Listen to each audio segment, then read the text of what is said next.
"Get off this property right now or I'll call the HOA security," Karen screamed, standing at the edge of my front porch with her hands on her hips. Her voice echoed across my land, bouncing off the mountains behind my ranch. She was wearing her usual pastel pink blouse, giant sunglasses pushed on her forehead like a crown, and her little clipboard clutched like it was a holy book.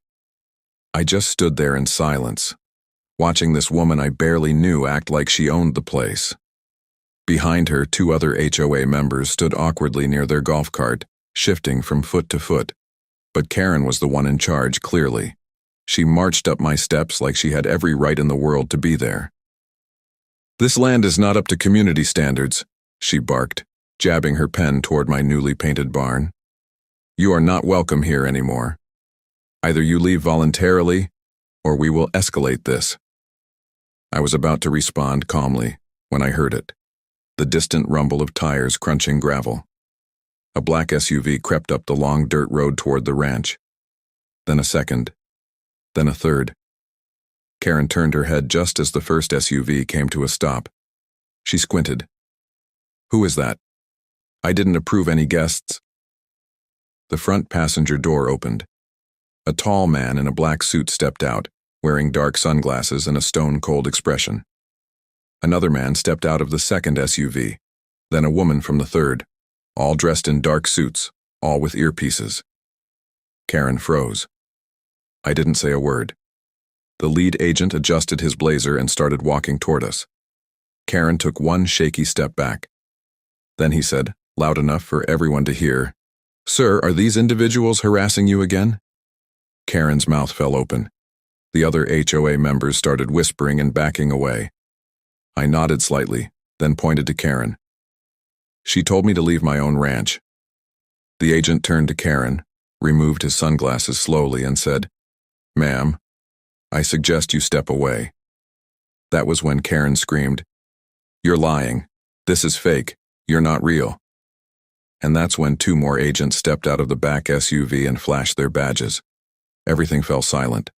Let me take you back to how all this madness started. It all began 3 months ago when I moved into the ranch my late uncle left me.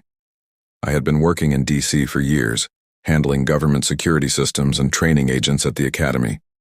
But after he passed, I felt it was time for peace. So I left it all behind and settled down in the small town of Red Ridge, Wyoming. The ranch sat on 150 acres of rolling hills and forest-lined trails untouched by time. My uncle kept things old school: barbed wire fences, a classic red barn, and a giant oak tree that marked the center of the land. When I arrived, it was a bit run down, but I saw the beauty in it. I fixed the roof myself, repainted the barn, and even rebuilt the wooden fences with help from a few kind neighbors. What I didn't expect, though, was the HOA. Now, let me be clear. My ranch was not part of their neighborhood, not even close. I lived on private land 1/2 a mile down a dirt road. But that didn't stop the Red Ridge HOA from acting like they owned the entire county. At first, it was just flyers, brightly colored envelopes placed on my gate that said things like unapproved fencing style or structure color not in alignment with HOA standards. I laughed the first few times, tossed the papers, and kept working. Then came the emails, even though I never signed up for anything. One of them read, "You are welcome to petition the HOA board for residency and access to community standards." I ignored that too, but it didn't stop. Karen showed up 2 weeks after I painted my barn blue, a deep navy blue that reminded me of the night skies over DC. "That color is not allowed," she shouted as she pulled up in her white crossover. "You have to repaint it red or beige." I smiled politely. "Ma'am, you don't have any jurisdiction over this land. You're within viewing distance of the community. We can see it from the road." I chuckled and went back to hammering in the fence post. That's when she pulled out her phone and started recording me. "You'll regret this," she shouted before speeding off in her car. For the next few weeks, Karen and her little HOA minions ramped up their efforts. They tried placing violation notices on my gates. They put up fake warning signs saying, "Pending demolition." They even sent someone to dig holes near my property line, claiming they were marking community land boundaries. I knew it was all nonsense. So I reached out to some old friends in DC, friends from my time in federal service. Not because I wanted revenge. No, I just wanted protection and to gather legal documentation to stop these people from harassing me. My friend Marcus, who worked with the Secret Service and had just rotated out of presidential duty, offered to visit for a weekend and take a look. That weekend turned into 2, then 3, as we uncovered more shady behavior. Turns out the HOA was also harassing several other ranchers nearby, trying to push them out and buy the land at dirt-cheap prices to expand the luxury community. I knew I had to do something, not just for me, but for the others who didn't have friends in high places. So we started gathering evidence. Cameras went up. Drones flew. Karen's crew didn't even notice they were being watched from every angle. Every visit, every threat, every illegal action. It was all recorded. But Karen didn't know any of that when she stomped up my porch that morning, shouting and demanding I leave my own home. And now, she stood frozen, staring at my visitors, still trying to make sense of what was happening. The woman in the third SUV stepped forward and said, "Ma'am, are you aware that trespassing on federal property during an active investigation can lead to criminal charges?" Karen blinked. "This isn't federal land." The agent tilted her head. "It is now." Karen's jaw dropped. "What? What do you mean now?" But before anyone could explain further, bam! A loud metallic bang echoed through the air. Everyone turned toward the ranch entrance. One of the agents raised a hand to his earpiece. "We have movement at the south gate," he said. Then he looked at me. "Sir, you might want to come see this." Karen's eyes widened in panic. "What's happening? What's going on?" I didn't answer. I just followed them toward the back fence. And what I saw next made my blood boil. 2 massive bulldozers were rolling down the hill at the far end of my property. They weren't slow either. They were coming fast, like they were on a mission. Behind them, I could see 2 pickup trucks with flashing yellow lights and a crooked banner strapped to the grill of one. Red Ridge Future Community Development Project Phase 1. Karen, still back near the porch, started yelling into her phone, "Yes, yes, they're starting. They're finally doing it.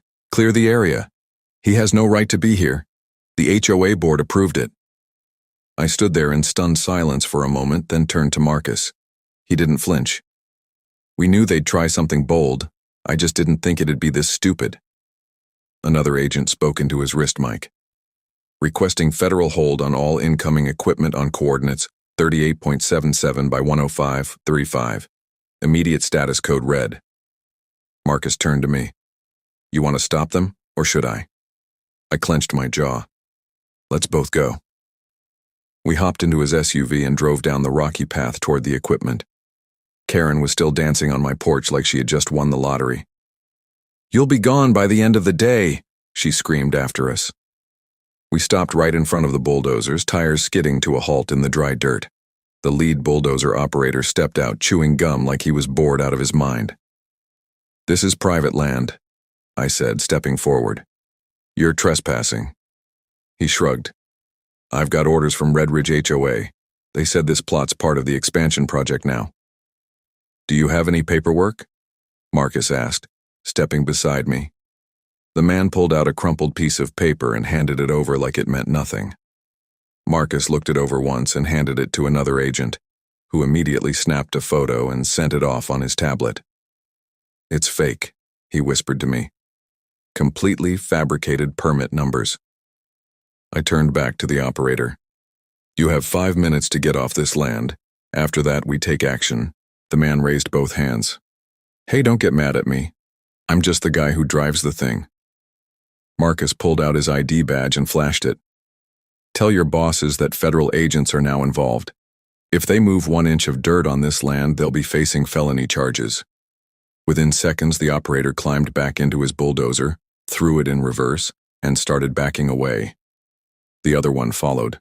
The trucks that brought them in turned around without a word and headed back toward the highway.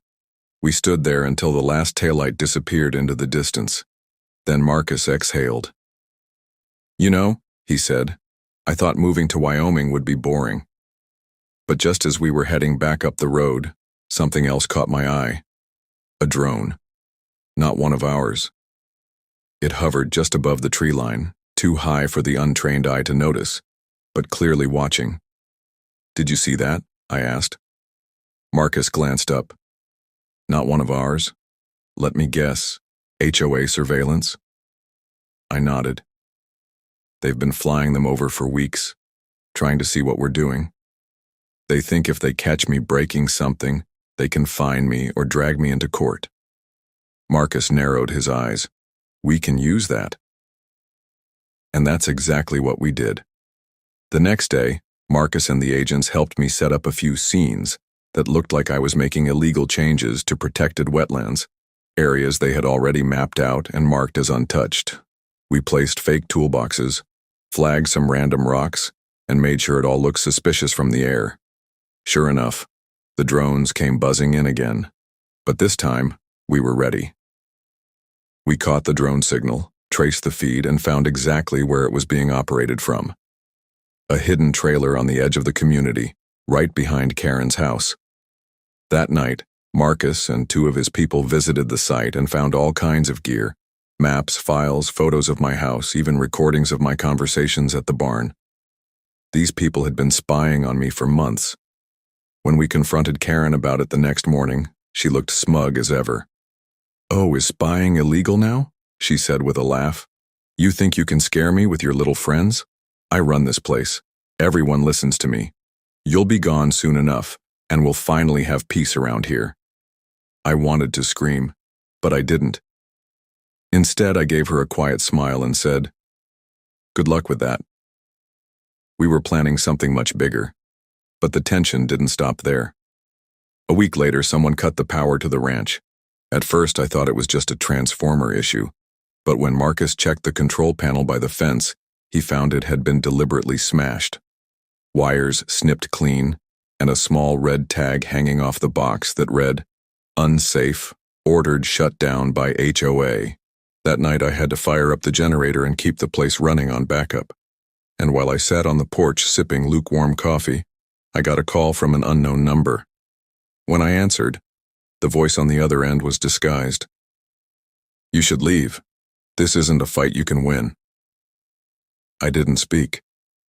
"You don't belong here," the voice continued. "People like you don't fit in Red Ridge. This land belongs to the community now. You can walk away quietly, or things will get ugly." Then the call ended. I looked over at Marcus, who was watching from the other end of the porch. "They just made a huge mistake," I said. The next day, we filed a federal harassment report. The agents compiled the recordings, drone evidence, property damage, and every violation attempt into a thick case file. Still, we kept quiet. Let them think they were winning. Karen was getting bolder, louder, more aggressive. Every day she marched by the ranch in her pastel clothes with a new clipboard, shouting orders and threatening legal action. What she didn't know was that we had already involved higher authorities, and soon she'd be the one facing charges.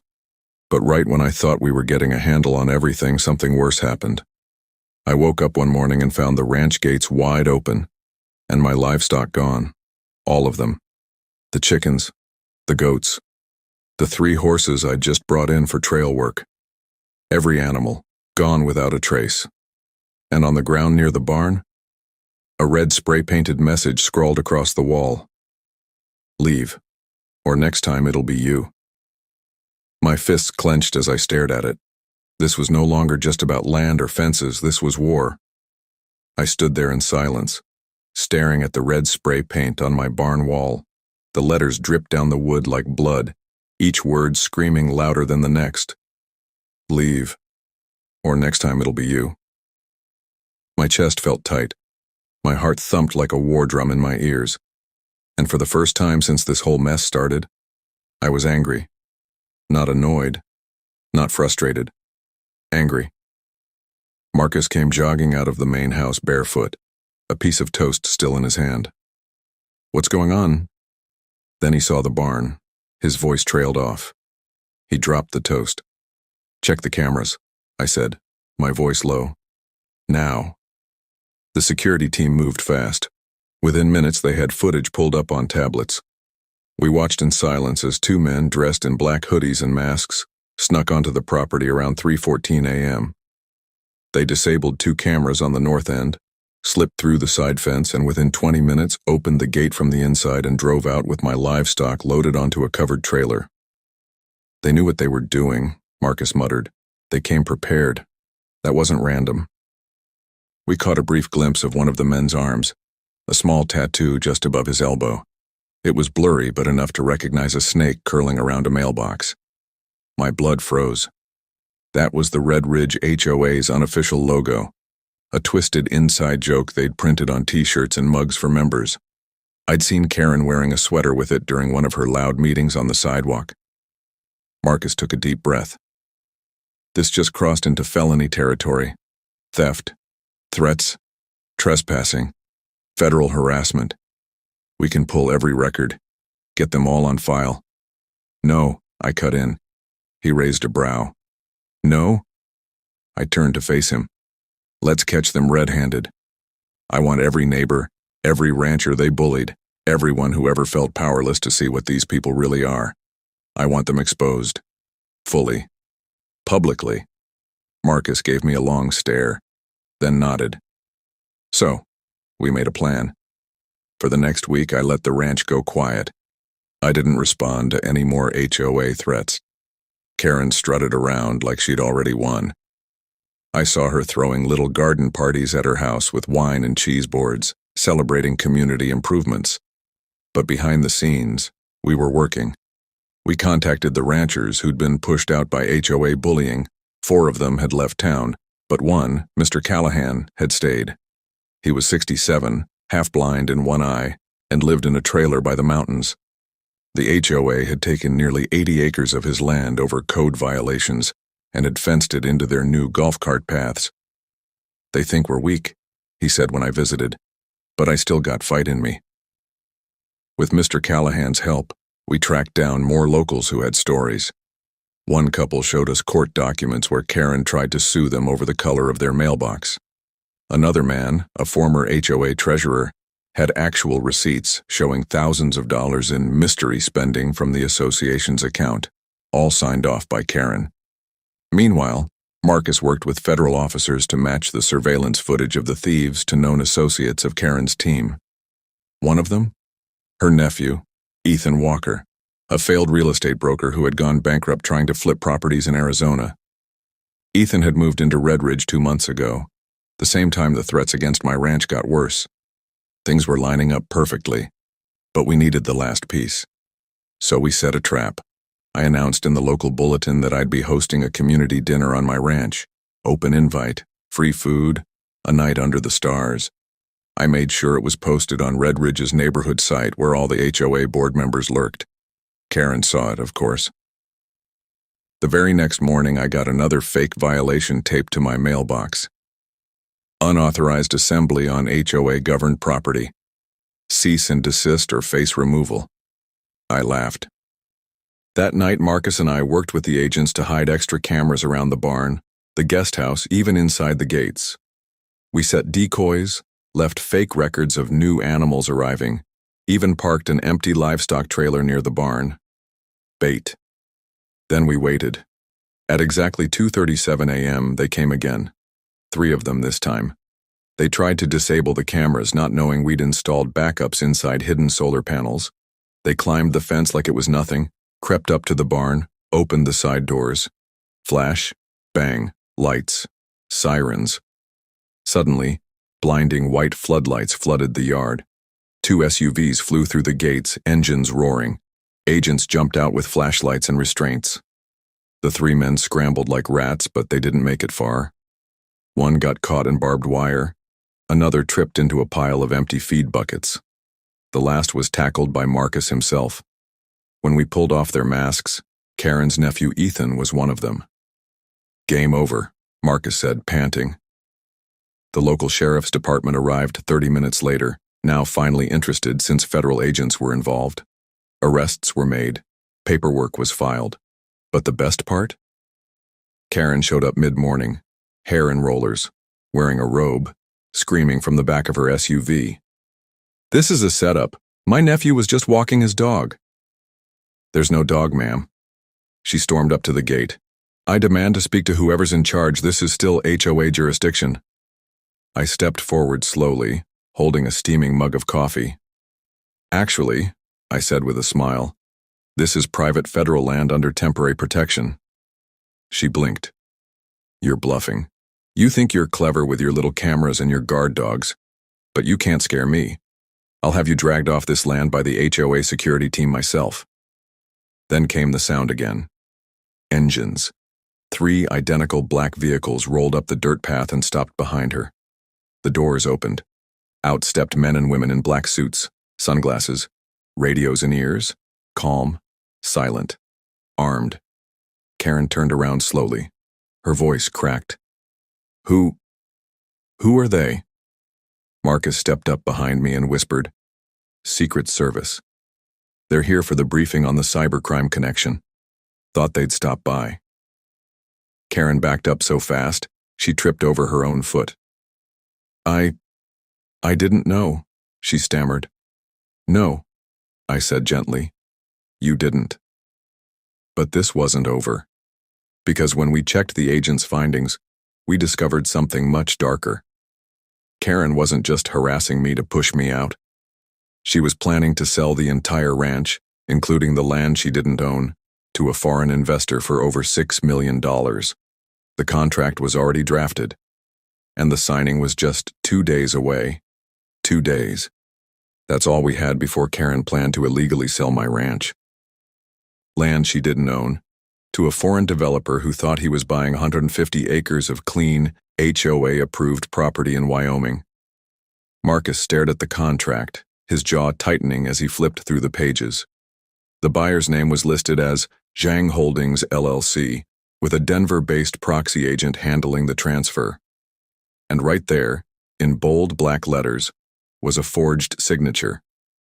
Mine. "This is forgery. Federal offense," Marcus said, voice low. "She was going to sell it out from under me like it was nothing," I muttered, gripping the arms of the chair I was sitting in. All the fake violations, the drone surveillance, the threats. It wasn't just about control. She was cleaning the property up on paper, getting it ready to sell. Marcus nodded. "And it explains why she escalated. When we didn't back down, she panicked, tried to drive you out faster." My phone buzzed. It was Mr. Callahan. "You might want to check Channel 7, he said before hanging up. I turned on the TV in the kitchen and nearly spit out my coffee. There was Karen, perfect hair, fake tears, standing in front of a microphone surrounded by cameras. A massive Red Ridge HOA Community Trust banner stood behind her. "We are being attacked by people who don't care about this community," she sobbed. "People who bring in outsiders and use military scare tactics to bully honest volunteers like me." The crowd around her cheered.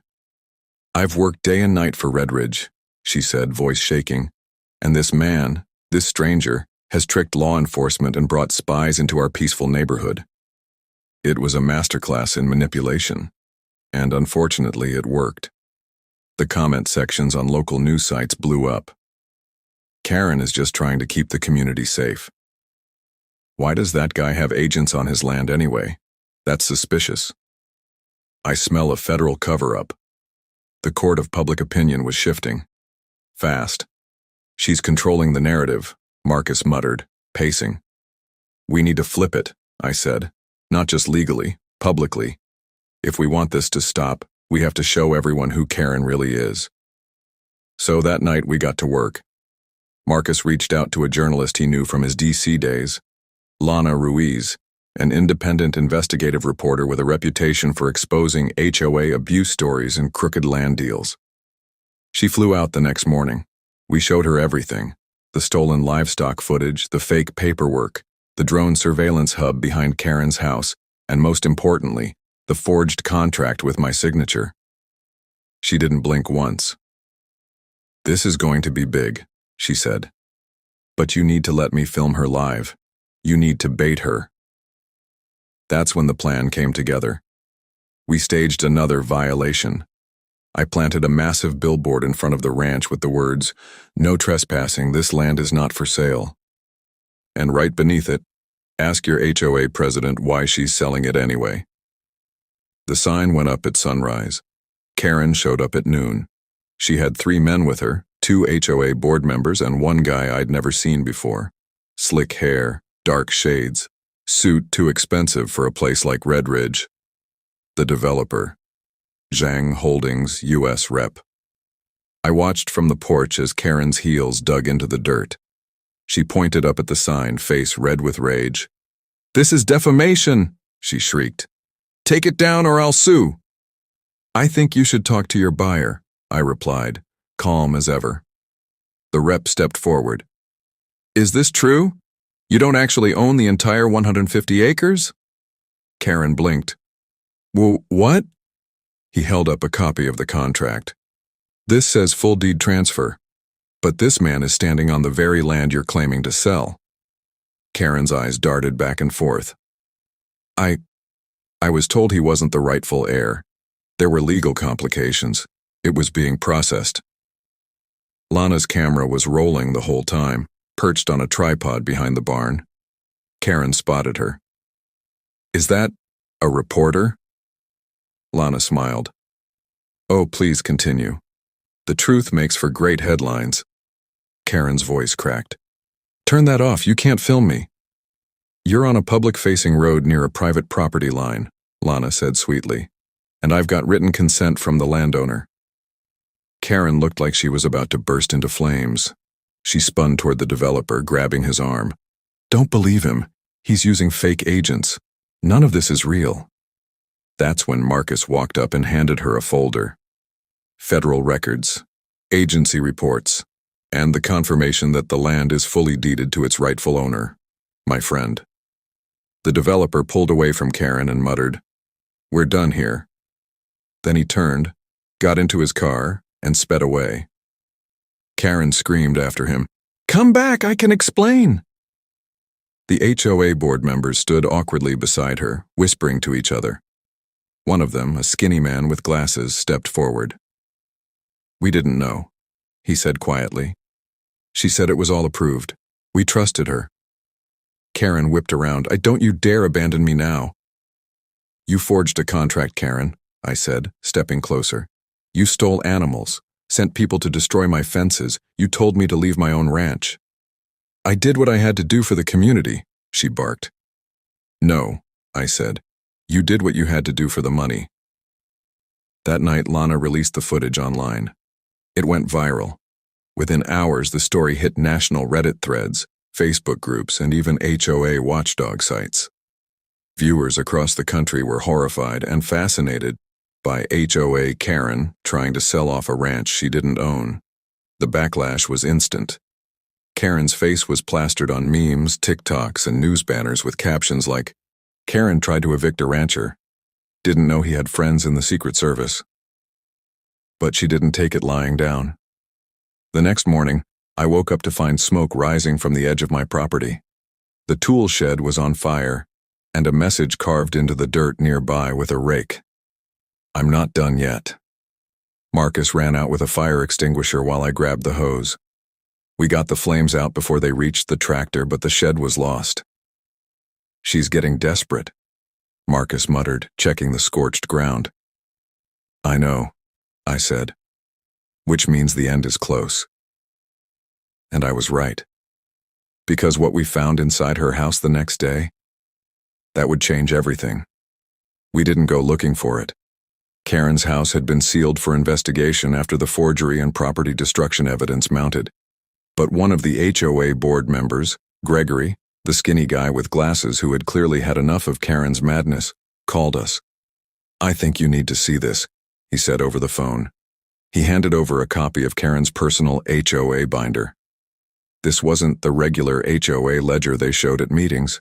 No, this was her private black book, filled with details no HOA president should have. It listed properties in the neighborhood, marked with red stars and notes like, "Elderly, no family, easy target. Divorcee, desperate to sell. Unregistered fencing, Fine first, then pressure. It was a blueprint for exploitation. She'd spent the last 5 years squeezing families out of their homes, fabricating violations, and sending anonymous threats. In the back of the binder, there were copies of anonymous HOA complaints, all written in the same handwriting, hers. We turned it over to the federal agents immediately. They didn't even hesitate. "Get ready," Marcus told me. "They're moving in today." At 3:45 p.m., unmarked black vehicles quietly rolled down Red Ridge Circle. Karen's house, once the center of fake HOA power, was surrounded. Officers stepped out with calm, calculated precision. Neighbors peeked through curtains. Some recorded on their phones. Karen came to the door in her usual pink blouse and pearls, holding a teacup like it was just another Thursday. "What's the meaning of this?" she barked. A female agent stepped forward. "Karen Walters, you are under arrest for multiple federal charges including forgery, fraud, conspiracy to commit property theft, wiretapping, and violation of multiple federal land statutes." Karen let out a sharp, fake laugh. "You can't be serious. Do you know who I am? I am the president of the HOA. "You were," the agent said.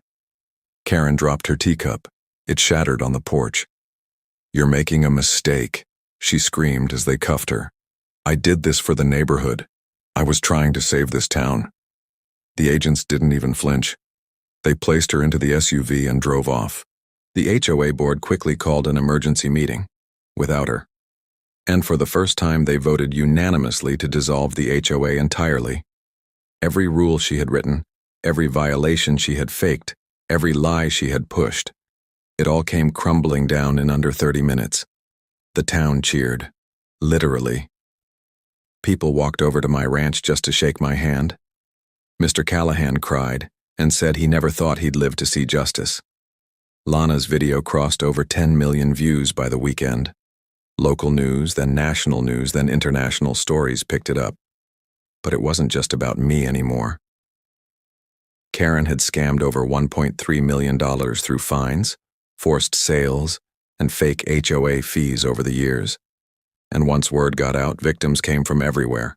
People who had moved away, people who had been too scared to speak. One family flew in from Oregon to testify. "I always thought my dad was paranoid when he said the HOA wanted to steal his land," the daughter said. Turns out he was right. The state filed charges. The federal government filed more. Karen's legal team quit after she refused to admit guilt. But just when we thought it was over, Marcus got a call. "You're going to want to see this." It was a file, a private bank account, offshore, under Karen's name, with over $4.8 million sitting in it. Turns out selling my ranch was just one part of a much bigger plan. Karen had planned to push out 10 other large property owners next. She had already filed fake liens against 3 of them and forged power of attorney letters on 2 more. It was a land grab scheme built over years, layered through fake legal documents and corrupt title agencies. And I was just supposed to be her final step before she left Red Ridge entirely and disappeared with millions. But not anymore.